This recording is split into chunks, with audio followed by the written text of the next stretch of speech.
उपवर्गीकरण हा जो विषय आहे मुळात हा एक डाव आहे का हा विषय आहे? नाही, हा डाव आहे आणि हा डाव या महाराष्ट्राचा बामण मुख्यमंत्री देवेंद्र फडणवीस याने आखलेला आहे. या बामणांना कधीच असं वाटत नाही की शेड्यूल कास्ट एकत्र राहिलं पाहिजे, कारण माझ्या बाबासाहेबांनी 59 जातीला एकत्र करून अनुसूचित जातीची यादी बनवली. पण या बामणाला त्यांनी आधी मराठा आणि ओबीसीचा वाद लावला, हिंदू मुस्लिमचा वाद लावला आणि एवढ्या वर्षापासून जे एकोप्याने नांदणारे लोक आहे त्यांना दूर करण्यासाठी एकनाथ शिंदेच्या माध्यमातून त्याने हे साधलेलं आहे. आणि आम्ही या सरकारचा या ठिकाणी जाहीर निषेध करतो. सरकारचा तर निषेध करतो, पण सरकारसोबत जे मित्र पक्ष म्हणून मिरवतात आणि डबल ढोलकीसारखे काम करतात त्या हरामखोरांचा देखील निषेध करतो. जसं की आता मातंग समाज हा जो आहे तर मातंग समाजामध्ये जे आहे तर भरपूर तुमच्या नावाचा प्रचंड असा विरोध वाढलेला आहे. तर हा विरोध म्हणजे हा नेमका तुमचा विरोध हा मातंग समाजाला आहे का त्यांच्या विचारांना आहे का एखाद्या पक्षाला आहे का हा उपवर्गीकरणाला आहे?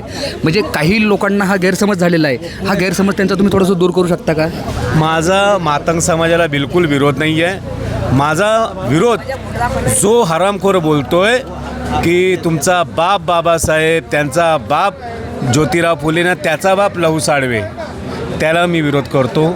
जो मातंग समाजाचा RSSचा दलाल भडवा बोलतो की हे आरक्षण जे आम्हाला भेटलेलं आहे ते लहू साळवेने कुठली तरी लढाई लढली म्हणून देश स्वतंत्र झाल्यावर त्यांना खुशीमध्ये आम्हाला आरक्षण दिलं, जे माझ्या बाबासाहेब आंबेडकरांचं महत्त्व कमी करण्याचा प्रयत्न करतात, अशा हरामखोर भडव्यांचा मी विरोध करतो, अशा दल्ल्यांचा विरोध करतो.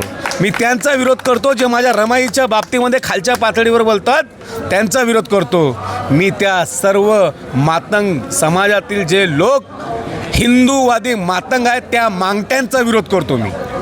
मी बाबासाहेबांना मानणाऱ्या भीमसैनिक आणि मातंग समाजाला माझा छोटा भाऊ समजतो.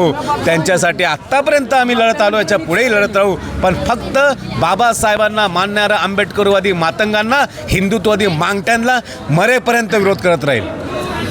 तुम्हाला असं वाटत नाही का आता सध्याचं जसं की राजकारण आहे, कारण याच्यापूर्वी देखील देवेंद्र फडणवीस जसे की आपल्या महाराष्ट्राचे लाडके मुख्यमंत्री आहेत, यांना जसं की आता मराठा वर्सेस धनगर म्हणा अशा 1-2 समाजामध्ये तोच डाव आहे. त्याचं कामच आहे नाही, तो बामण काय करतो? बामणाचं कामच आहे मनूचा वादच तो बोलतो की समाजामध्ये दुई निर्माण झाली पाहिजे. तो त्याचं काम बरोबर करतो, परंतु ह्या मांगांना अक्कल पाहिजे की तुम्ही त्या बामणाचं ऐकून आपल्या समाजामध्ये दुश्मनी करताय. जसं की बघू शकता आज आपल्यासोबत एक समाजाचं विशिष्ट एक व्यक्तिमत्व जे आपल्यासोबत होतं. दादा, आणखी समाजासाठी एक तरुण मुलांना एखादा संदेश कुठला देणार आपण? मी माझ्या तरुण बांधवांना सांगतो, मित्रांनो, जे सरकार आहे आज हे मनुवादी सरकार आहे आणि हे सरकार ह्या छोट्या छोट्या गोष्टीमधून संविधानिक जे आपलं संविधान आहे त्याला तोडमोड करून निष्क्रिय करण्याचं काम करतोय. ही लढाई फक्त वर्गीकरणाची नाही आहे, ही लढाई आपल्या बाबासाहेब आंबेडकरांनी जी लोकशाही दिलेली आहे, जे संविधान दिलेलं आहे त्याला तोडण्याचं काम केलं जातं आहे. ते वाचवण्यासाठी आपल्याला सक्रिय राहिलं पाहिजे आणि कोण खरं आंबेडकरवादी आणि कोण बाबासाहेब आंबेडकरांचा विचारांना चालतो अशा लोकांच्या पाठीमागे तुम्ही खंबीरतेने उभं राहिलं पाहिजे. एक शेवटचा प्रश्न, उपवर्गीकरणाला आपला विरोध आहे का समर्थन आहे? उपवर्गीकरण जर लोकसंख्येनुसार असेल तर मला विरोध नाही आहे, लोकसंख्येनुसार असेल, परंतु ते प्रगत अप्रगत आणि हे मांग ज्यांचे 2% 8% मागणी करतात अशा ज्या काही फालतू मागण्या आहेत, ज्या मागण्या जे करतात त्याला माझा विरोध आहे.